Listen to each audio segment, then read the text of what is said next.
Welcome to English Without Limit.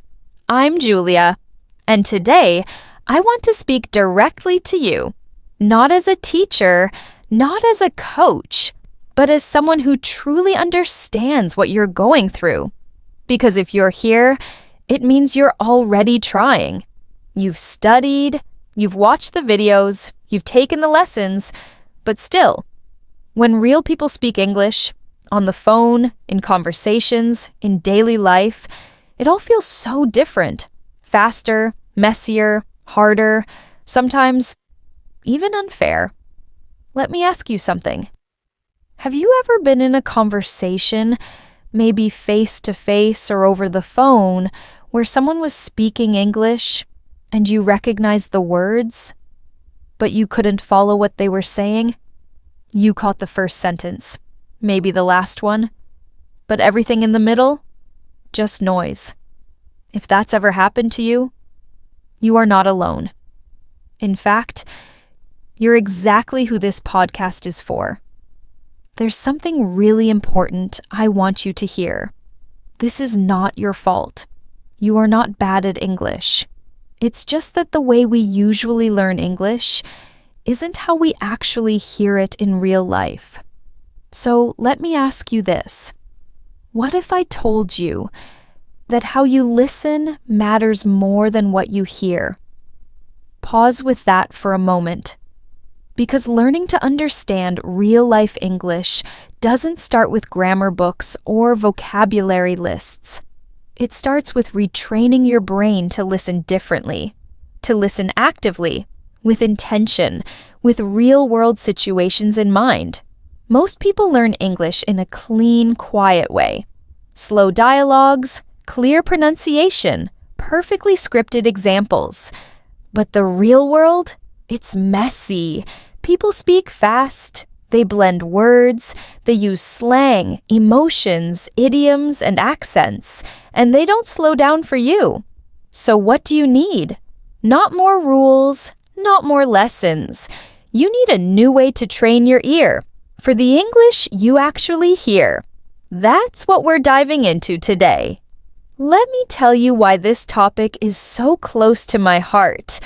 I've worked with learners all over the world, and I can't count how many times I've heard them say, I can read, I can write, but when people speak fast, I freeze. Or, I understand my teacher, but not real people. Sound familiar? If it does, you're not alone. And we're going to start changing that right now.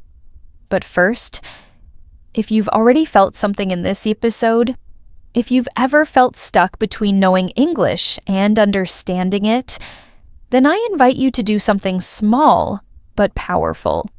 Follow this podcast, leave a review, and share it with a friend, not just to support this show, but to support other learners who feel the same way. Together, we grow stronger. Now, take a deep breath with me. This is not a test. You don't have to be perfect. You're here to listen, to participate, to grow, to make real progress. One real-life English moment at a time.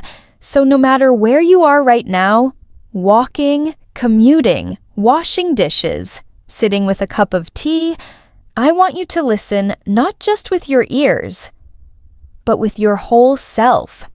Listen with curiosity. Listen with kindness toward your mistakes. Listen with belief, because you can and will get better. Here's what I've learned from years of teaching. Your brain is capable of more than you think. When you give it the right input, the right exposure, and the right mindset, it adapts, it grows, it rewires. If you've struggled before, it doesn't mean you're stuck. It just means you haven't been training with real-life English. And that's where the change starts. Today. Let me introduce you to Marta. Marta is a graphic designer from Warsaw. She's smart, confident, creative. And for years she studied English the traditional way. Grammar books, flashcards, online classes. Her grammar? Great. Her vocabulary? strong. On paper, she was fluent. Then she flew to London for a design conference. It was her first trip to the UK. She was prepared. Her slides were ready. Her notes were perfect. Then she landed at the airport. She went to the train station. And over the loudspeaker came this announcement. Fast, unclear, different rhythms, something about delays and platform changes. She froze. She didn't understand a word. Marta panicked. She looked around. People were moving. She didn't know what to do. She knew the words, platform, delay, departure, but she had never heard them like that. Not spoken fast, not in context, not in real life. That one moment shook her. She asked herself, how can I have studied so much and still feel this lost? That moment changed everything. She realized something that many learners eventually discover. Classroom English is not the same as real-life English. She had trained for tests, not for life. And life, it's fast, it's messy, it's real. So she made a change. She stopped listening to slow, scripted audio. She started listening to real interviews, YouTube videos, podcasts, even train announcements online. She stopped trying to understand everything. She started listening for tone, for keywords, for meaning. Within weeks, her brain started to adjust. She could catch phrases like, now arriving, this service is delayed, due to a change. She wasn't memorizing. She was adapting, not with hours of study, but with minutes of smart listening each day. While brushing her teeth, while eating breakfast, while walking to work. She wasn't learning English anymore. She was living in it. And here's the best part. You can do the same. You don't need to move to London. You don't need to spend hours a day. You don't need perfect grammar or perfect pronunciation. What you need is to start. Start small. Start with joy. Start with the kind of English you actually want to understand. Because this journey isn't about perfection, it's about connection. So as we begin today's episode, I want you to remember, you're not behind. You're not broken. You're just getting started. And that is a powerful place to be. Together, we're going to shift the way you listen. You'll train your ear. You'll train your brain. And you'll feel more confident in real conversations. One moment at a time. Today, we're picking up right where we left off, with Marta's story. And let me say this clearly, Marta's story is not about failure. It's about discovery. It's about realizing there's a gap between classroom English and real-life English, and doing something about it. Marta realized something many learners eventually discover. Knowing English and understanding English in real situations are two very different things. The key isn't more study time, it's more real listening, more exposure, more repetition, and most of all, a change in mindset. She still laughs when she remembers that train station moment, but now she sees it as a gift, a reminder that language is not something you just memorize. It's something you live, something you experience. And the more you put yourself in real listening situations, even the small ones, the more fluent and confident you become. So, if you've ever had your own train station moment, if you've ever felt completely lost in a simple situation, even after years of studying, remember Marta. And remember this. It's not about knowing more English. It's about hearing the kind of English that people actually speak. That's where the real learning happens. And that brings us to one of the most powerful skills you can develop as an English learner: active listening. Now, maybe you've heard this phrase before. It sounds familiar, maybe even a little technical. But today, I want to strip it down. Let's talk about what it really means, how it's different from passive listening, and why it might be the very thing that's been holding you back from understanding English in real-life situations.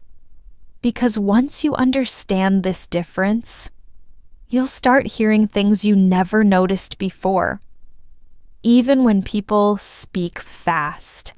Let me start with something honest. Most learners think they're practicing listening when they're just playing English videos or podcasts in the background. And look, that's not bad, but it's not enough. That's passive listening. It's when English is playing, but your brain isn't fully engaged. Maybe you're doing the dishes, maybe you're scrolling your phone, maybe you're just hoping that something will stick. And sometimes it does. You catch a few words here and there, you recognize a phrase. But when someone speaks quickly, or uses a new accent, or changes their tone, you get lost again. That's the limit of passive listening. Active listening is completely different. It's not just about hearing words. It's about processing them. It's about being mentally present. It's about trying to understand the message behind the words. And that changes everything. Because in real conversations, you don't have time to translate every word. There are no subtitles. There's no pause button. So if your brain is only trained to recognize perfect grammar or vocabulary lists, you're going to struggle. But if you train your brain to follow meaning, to listen to the rhythm, the tone, the intention, you'll start understanding even when the language gets messy. Here's an example. Imagine someone says, "Hey, I'm gonna grab a quick bite before heading back to the office." If you're listening passively, you might only catch office. The phrase "gonna grab a bite" might go completely over your head, but if you're listening actively, you're focused on meaning. You ask, what's this person doing? What's the situation? Where are they going? And even if you don't understand every single word, you understand the message. They're going to eat quickly, then go back to work. That's comprehension. That's real-world listening. I've seen this over and over again. Students tell me, "Julia, I can't understand fast English." But when we slow it down, I notice something important. They're not actually trying to understand the whole message. They're just waiting for familiar words. That's not their fault.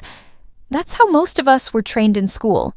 We're told to memorize vocabulary lists, to focus on accuracy, to pass the test.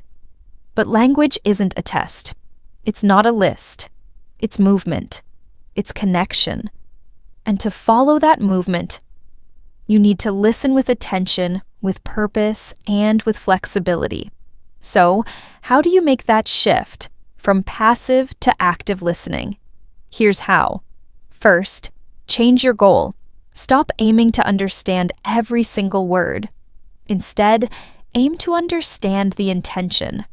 Ask yourself, what is the speaker trying to say? What's the tone? Are they making a request, giving information, telling a story, expressing emotion? These clues help your brain predict what's coming, even when you miss some words. And here's a secret. Native speakers miss words too, but they still understand the message. Second, practice with intention. When you watch a video or listen to a podcast, don't just let it play. Pause.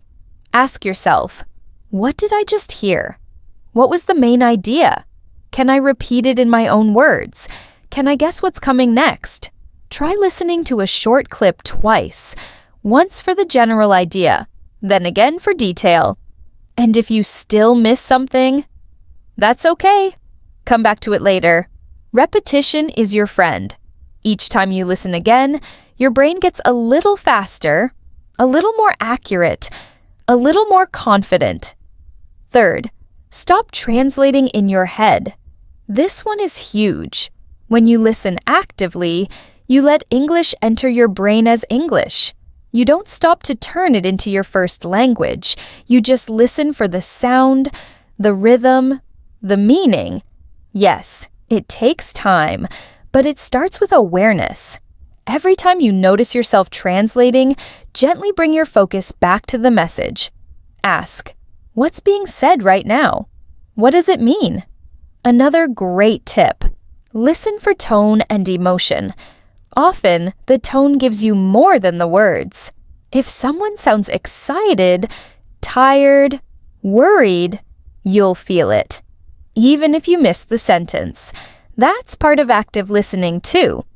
And it helps you respond naturally. Because you're not just listening to grammar, you're listening to people. Now, if you can, use transcripts. Listen first without the text. Let your ears work. Then go back and read along. Notice what you missed. Notice what confused you. Seeing it written down helps your brain connect the sounds to the words. That's how you build true listening confidence. And here's something else I've noticed. When people get better at listening, they stop worrying so much about speaking. Why? Because when you understand others, you relax. You respond naturally. You speak more fluently. Your speaking becomes real because it's based on real input, not memorized phrases. So yes, listening actively doesn't just improve your comprehension. It improves everything. Let me leave you with a simple image. Imagine standing at the edge of a river. Passive listening is like standing still, watching the water flow past. Active listening is like stepping into the water, feeling the current, and moving with it. You're not trying to control it, you're learning to flow with it. That's how English works in the real world. And the more you train your ears to move with the rhythm of natural speech, the more fluent, flexible, and confident you become. So remember this. You already have what it takes. You don't need perfect grammar. You don't need to understand everything today. You just need one thing, to stay present, stay curious, and practice listening in a way that helps your brain grow. Active listening is not a talent, it's a habit, and it starts with one small shift. Listen for meaning, not words. Today I want to introduce you to Samuel. Samuel is originally from Lagos, Nigeria. A little over a year ago, he moved to Paris to study architecture. He's smart, motivated, and determined to become fluent in English because he knows how important it is for his career. He already speaks French and Yoruba, and English has always been part of his education. His writing is excellent. He reads articles, understands technical vocabulary, and sometimes even helps his classmates with grammar. But something unexpected happened that made him rethink how he was learning. One afternoon, Samuel walked into a small cafe near his university. He wanted a coffee to take with him before heading to class. Simple, right? He stepped up to the counter and said clearly, "Hi, I'd like a small coffee, please." The barista, a young man with a cheerful smile and a fast, casual way of speaking, replied with a short question. Samuel froze. He heard the words, but they didn't register.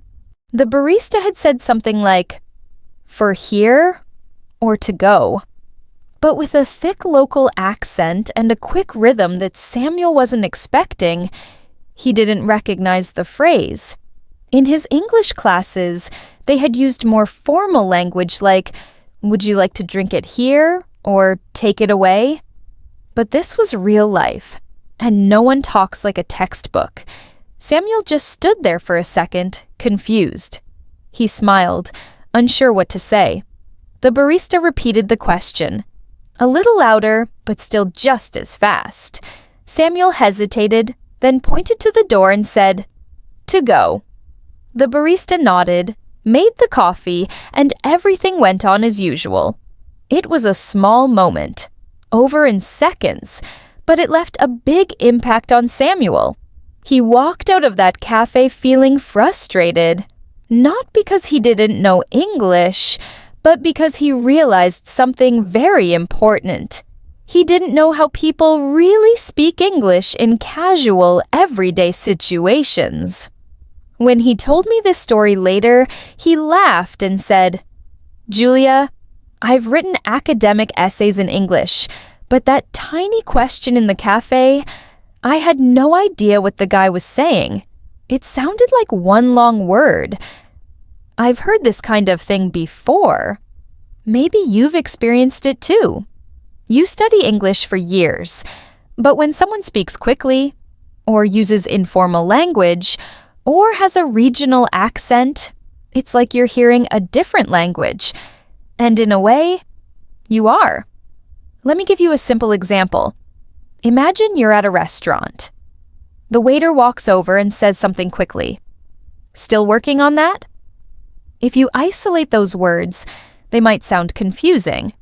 Still working on what? But in context, it's easy to guess. You're sitting at a table. There's food in front of you. The waiter is looking at your plate. Suddenly it makes sense. He's asking if you're finished eating. That's a very common phrase in English. But even if you didn't know it, the context tells you what it probably means. You don't need to translate. You just understand. This is why I always encourage learners to practice English in real situations, or at least simulate them. When you watch a video, don't just listen to the words, look at the setting. What are the people doing? How are they standing? What objects are around them? What's the mood? Is it serious, casual, funny, emotional? All of this helps your brain process the meaning faster. It's like giving your understanding an extra boost. And over time, this habit of using context becomes automatic. Context also helps you deal with fast speech. Native speakers connect words together in ways that are hard to catch if you listen word by word.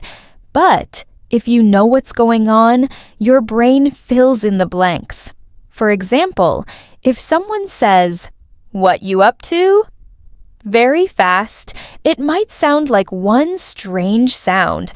But if you're already in a conversation and the person looks curious or friendly, your brain might guess, "They're probably asking me what I'm doing." And you'd be right. That's the power of context. Another part of context is tone of voice. Often, how something is said is more important than the exact words. If someone says, "Oh, really?" with a flat voice, they're probably just asking for more information. But if they say it with a high dramatic tone, they might be expressing surprise or even sarcasm. Same words, different meanings. Your ability to understand depends on how well you pay attention to tone. And the more you listen to real English, the better you get at picking this up. Visual cues are also a huge part of understanding. If you're in a face-to-face conversation, watch people's faces, hands, posture. Humans communicate so much without words. A smile, a raised eyebrow, a pause. All of it gives you information. Even when you're watching videos, you can still practice using visual context. For example, in a travel vlog, you might not understand every word the speaker says. But if they're standing in front of a beach, holding a towel, smiling at the camera, it's clear they're talking about their day at the beach. You can understand 80% of the meaning just by what you see. Now, let's talk about how the brain works. Your brain is a pattern recognition machine. The more it hears or sees certain words in familiar situations, the faster it becomes at predicting meaning.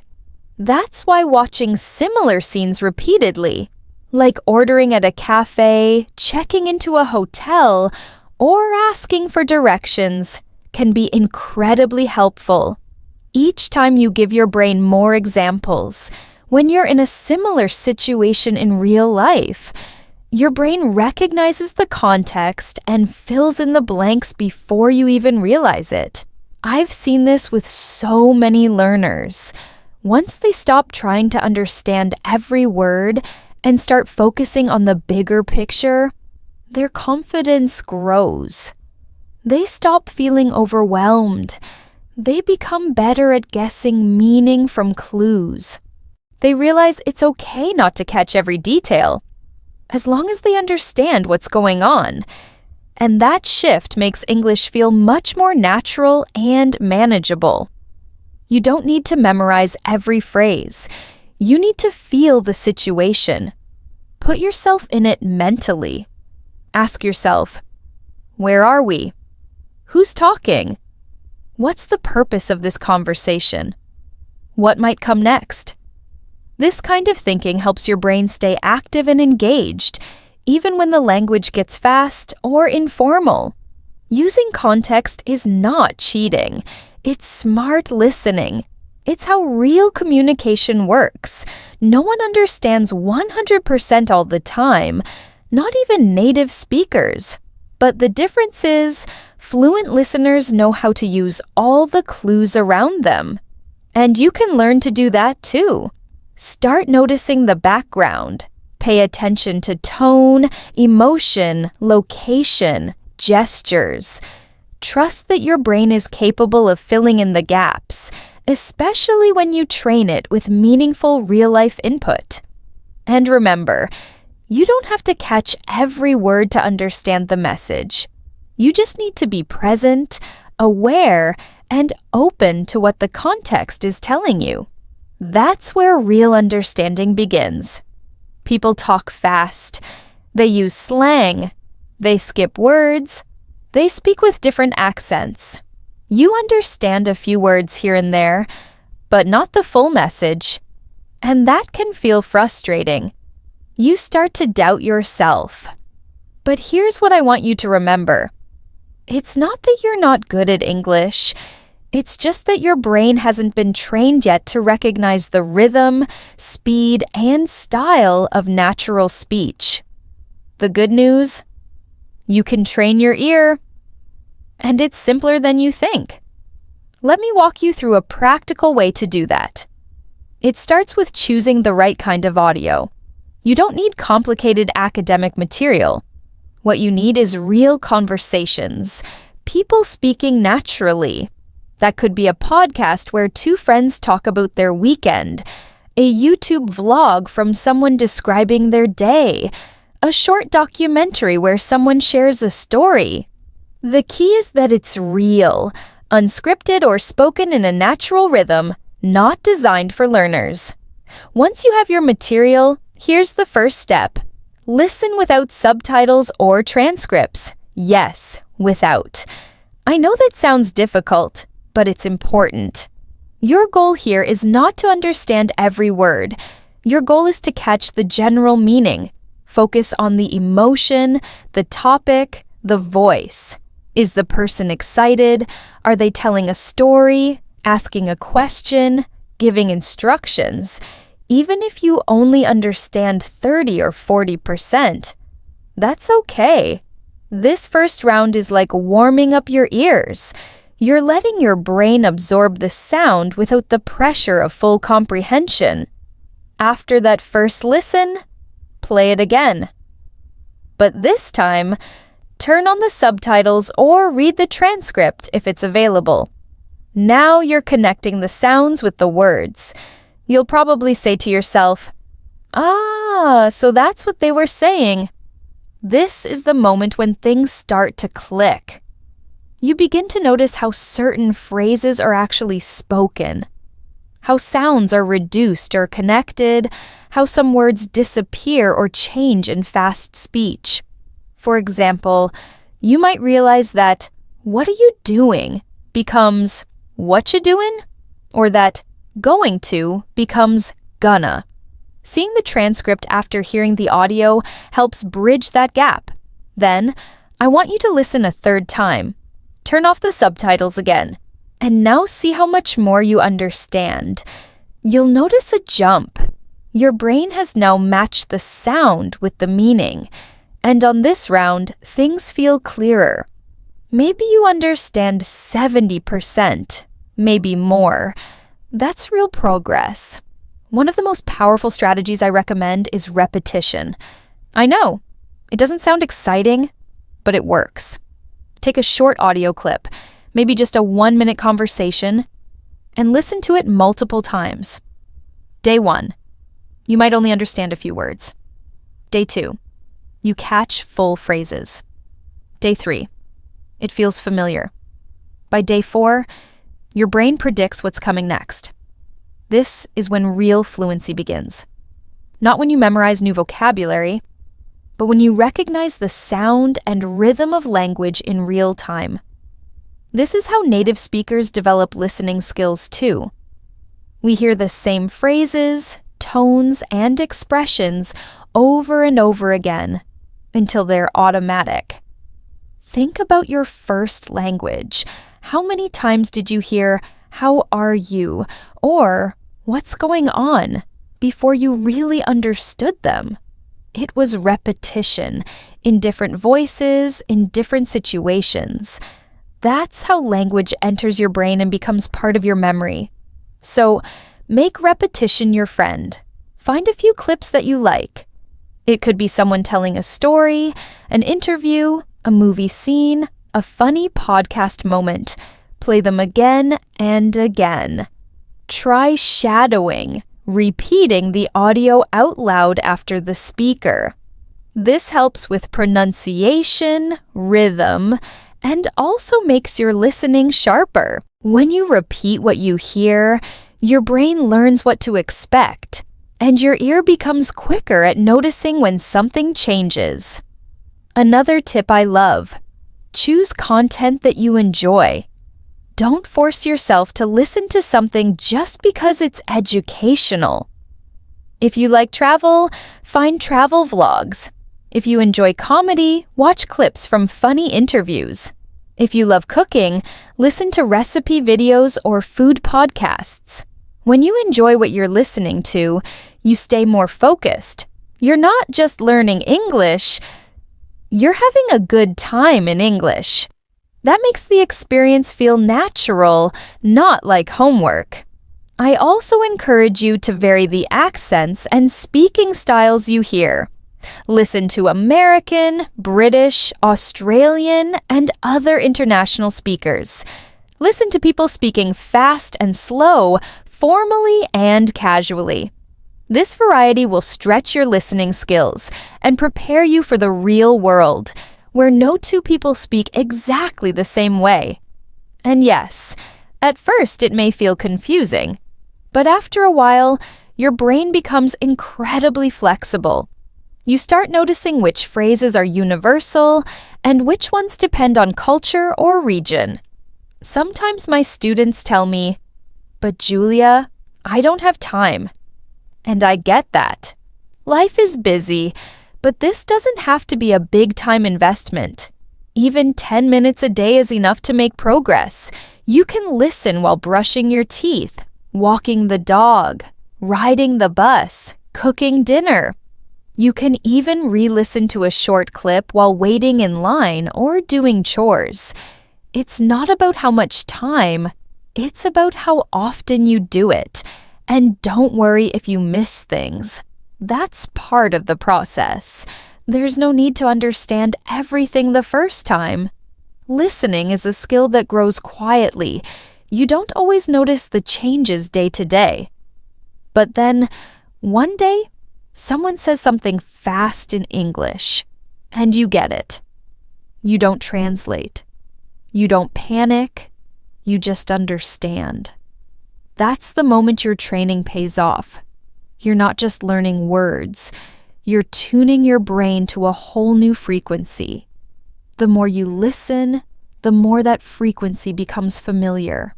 It stops feeling like noise and starts sounding like language. Your brain adapts. It connects sound to meaning faster. It knows what to expect. And that's when listening becomes natural. That's when fluency begins to feel real. So don't wait until you feel ready. Start with what you have. Choose a voice, a clip, a moment, and train your ear. Make it a habit. Listen without pressure. Let your brain do its work. It already knows how to learn. All you have to do is show up and listen. You might find yourself trying to catch every word, every sound, every phrase. And when you miss even one, it feels like you've failed. But here's a truth I want you to understand deeply. Trying to understand every single word in natural English is not only impossible for most learners, it's also unnecessary. In fact, it can actually hold you back. When you listen to someone speaking English at a natural pace, they aren't speaking perfectly clearly all the time.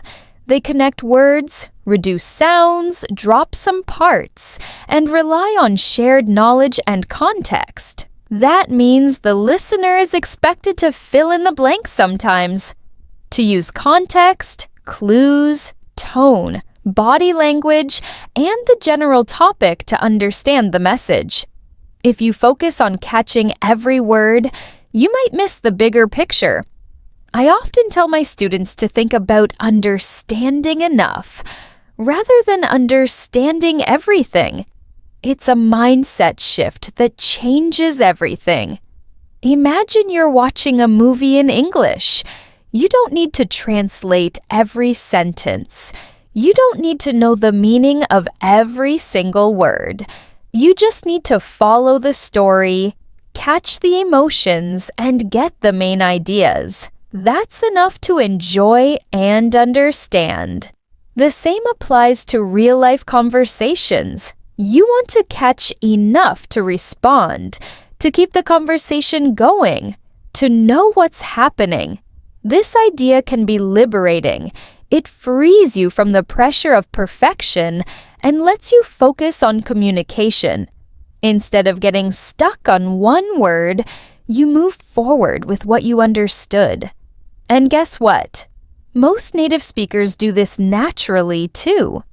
Even among themselves, people often miss words or phrases but still keep talking because they understand enough from the context. Now, this doesn't mean you should ignore difficult parts or give up on learning new words.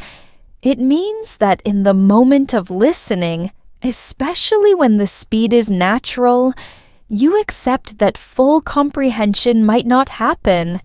You build your understanding little by little over time through exposure and practice. Adjusting the speed of audio can be a helpful tool in this learning process. Many learners like to slow down podcasts, videos, or conversations so they can catch every word. That's okay at the beginning. Slowing down speech helps your brain connect sounds with meaning, especially when you're unfamiliar with natural connected speech or reduced forms. But I always recommend using slowed audio as a stepping stone, not a crutch. If you rely too much on slow speech, you might develop a habit of expecting English to come at a gentle, measured pace. But real conversations don't work that way. People speak quickly, interrupt each other, and use informal phrases. So, while slowed audio can help you notice details and improve your understanding, you should gradually challenge yourself to listen at normal speed. Here's a strategy I use with my students. Start with slowed audio to get the gist and notice new vocabulary or expressions.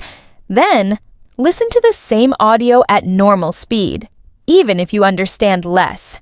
Repeat this process several times. Over time, your brain adapts. You get used to the speed and rhythm of real English. But don't get discouraged if you still miss some words or phrases. That's natural. The goal isn't to catch every detail on the first listen. It's to improve your overall comprehension and comfort with the sound of the language. One tip I often share is to focus on chunks of language rather than isolated words. Native speakers don't speak word by word.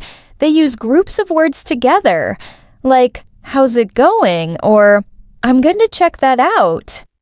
When you hear these chunks, you understand the meaning faster. This helps you keep up with the speed of speech. Another important point is to use your knowledge of the topic to your advantage. If you're listening to a podcast about cooking, you expect to hear certain words and ideas.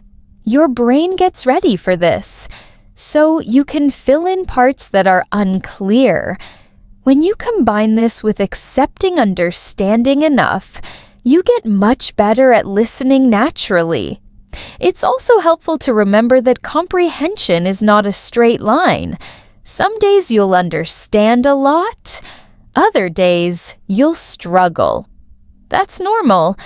Don't judge your progress by one difficult listening experience. Look at the bigger picture. Speed matters because it reflects how people actually communicate. If you train your ear to understand English at natural speed, you'll be ready for real conversations. But speed shouldn't make you feel overwhelmed or stuck. Instead, let it be a signal to practice more, to listen to different kinds of content, and to accept that language learning is a journey, not a race. So remember this: focus on understanding the message, not the individual words. Use slowed audio to learn new sounds and expressions. But don't get stuck there. Challenge yourself to listen at normal speed regularly. And give yourself permission to understand enough. That freedom will help you grow faster than any strict rule or perfectionist approach. Your brain is amazing. With consistent practice, it will learn to process fast English naturally. You'll stop feeling lost in conversations and start feeling like a part of them.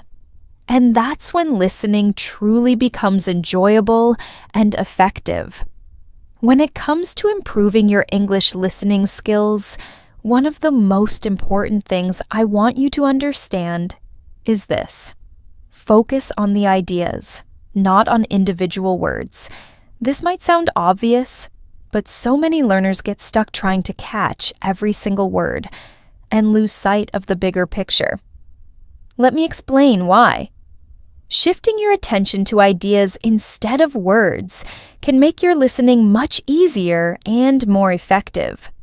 English, like many languages, is built in blocks of meaning rather than word by word. When someone speaks, they don't pause after every word for you to process it. Instead, they say phrases and sentences as a whole, carrying meaning in chunks. Your brain needs to catch those chunks, the important parts that carry the message, rather than getting stuck on tiny details that may not be essential. For example, imagine someone says, "I'm going to the store later." If you listen for every word, you might get caught on "going to" or "later" and miss the overall idea. But if you focus on the main verbs and nouns, going and store, you get the core message. This person will visit the store soon. Even if you miss the little words, you still understand what's happening. This approach also helps when speakers use contractions, reductions, or informal phrases. Take the sentence, "I'm going to call you tomorrow." If you only listen for the word going, you might miss it because it's pronounced gonna. But if you focus on the idea, someone plans to make a call soon, you don't have to catch every sound perfectly to understand the intention. When you listen for ideas, you become less overwhelmed by unfamiliar words or fast speech. You start to notice the most important parts of sentences: the subjects, the verbs, and the objects. These carry the meaning.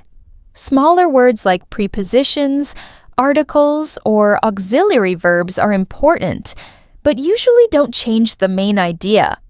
Once you understand this, you can relax and follow conversations more naturally. Let me share a simple example. She didn't finish the report because she was sick. The key ideas are didn't finish, report, and sick. Even if you miss the words because or she was, the main message is clear. She was sick and didn't complete her work. This way of listening lets you focus on what matters most.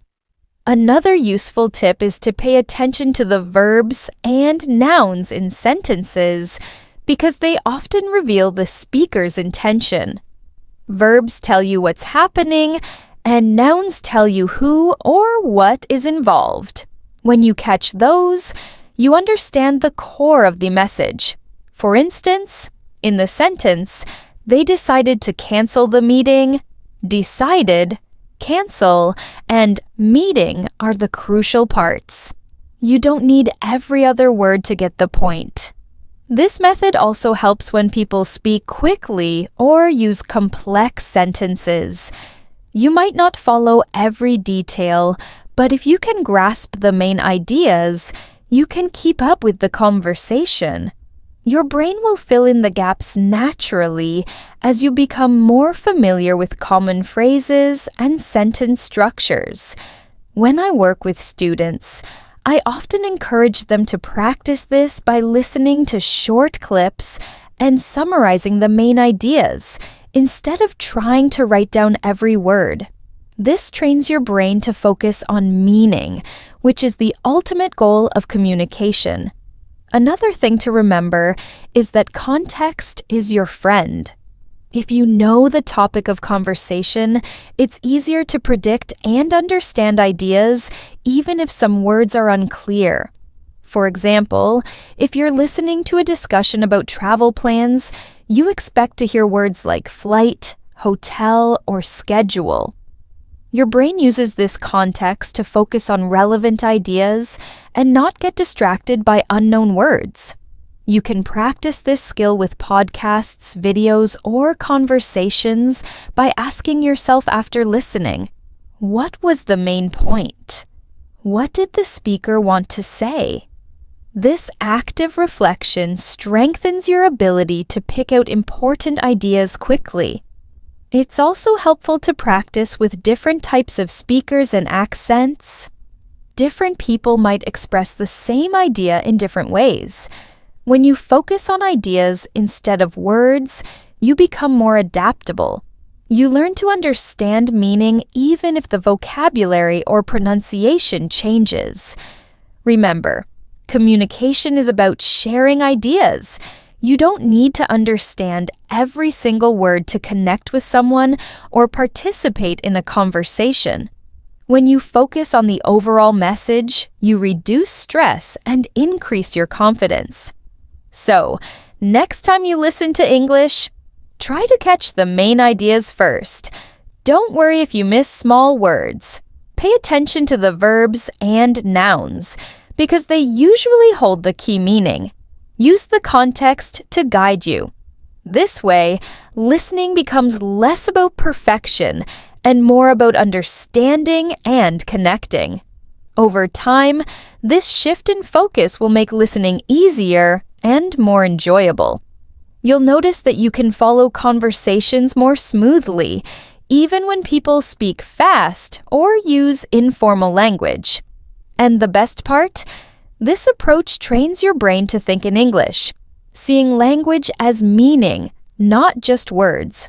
Focusing on ideas instead of individual words is a powerful skill that brings you closer to real-life English. It helps you become a confident listener who understands the message even when the language is complex or fast.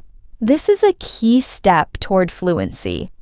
When I first started learning languages, I used to listen to a short audio clip once, and then move on to something new. But what I learned over time is this. True improvement comes from revisiting the same material multiple times, each time with a different focus. This method helps your brain absorb the sounds, patterns, and meanings more deeply, and it trains your ear to hear with clarity. Let me walk you through how I recommend practicing with one piece of audio, step by step. First, choose a short video or audio clip. Something around 1 to 3 minutes. It could be a YouTube video, a podcast segment, or a real-life conversation. The important thing is that you find something interesting and manageable, so you stay motivated and don't feel overwhelmed. The first step is to listen without trying to understand every word. Just listen for the general idea. Let the sounds wash over you. Don't pause or rewind too much. The goal here is to get comfortable with the rhythm and flow of the language. Maybe you catch 50% or less, and that's perfectly fine. This initial exposure is like warming up your ears. Your brain starts to recognize the melody of English, the intonation, and the way words connect naturally. Next, listen to the same audio again. But this time, write down key words or phrases you recognize. These don't have to be every word, just the ones that stand out. For example, if the clip is about travel, you might note words like airport, ticket, or delay. Writing down these keywords makes you more actively engaged with the listening process. It also helps you focus on the main ideas, instead of getting lost in every detail. After that, listen again with the goal of repeating important sentences or phrases out loud. This is called shadowing, and it's a powerful technique. When you repeat what you hear, you're training your mouth to move naturally with the sounds, and you're also reinforcing your listening skills. You begin to notice patterns, reductions, and natural speech rhythms. This stage is especially useful for improving pronunciation and fluency.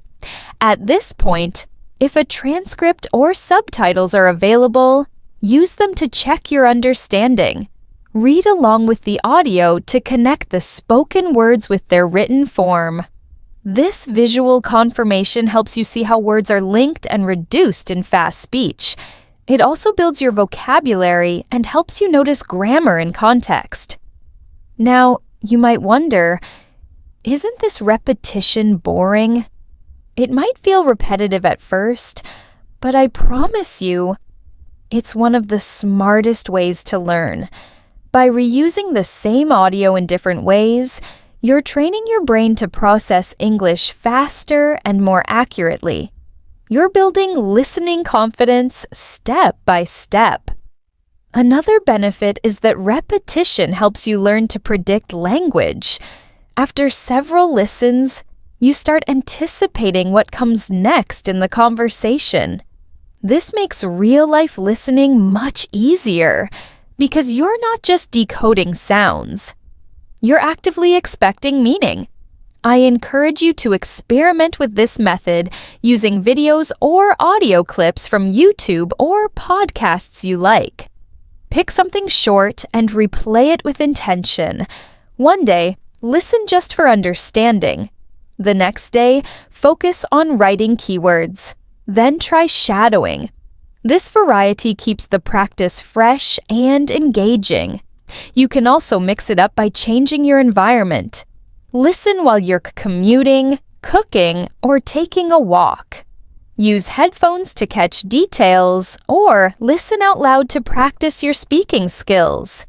The more you integrate listening practice into your daily routine, the faster you improve. One tip I give my students is to keep a notebook or digital document where you collect new phrases and words from your repeated listening practice. Review this list regularly and try to use these expressions in your own conversations.